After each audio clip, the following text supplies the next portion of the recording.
ડભોઈ તાલુકાના અરણિયા અને આશગોલ ગામ સંપર્ક વિહોણા. ઉપરવાસમાં વરસાદના પગલે હેરણ નદીમાં પાણીની ભરપૂર આવક. અરણિયાના જોડતે કોઝવે ઉપરથી પાણી પસાર થતા ગામ સંપર્ક વિહોણો થયો.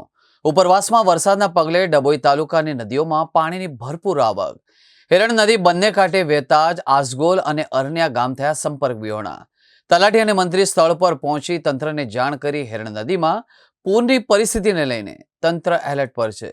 હવામાન વિભાગ દ્વારા રાજ્યમાં વરસાદને લઈને આગાહી કરવામાં આવી છે, જેમાં દાહોદ, છોટાઉદેપુર, નર્મદા, ભરૂચ, સુરત, તાપી, ડાંગ, નવસારી, વલસાડ, દમણ, દાદર, નગર હવેલી, જૂનાગઢ, ગીર સોમનાથ અને દીવમાં ભારેથી અતિભારે વરસાદને લઈને ઓરેન્જ એલર્ટ પણ આપવામાં આવ્યું છે, જ્યારે બાકીના જિલ્લાઓમાં ભારે વરસાદને લઈને યલો એલર્ટ આપવામાં આવ્યું છે.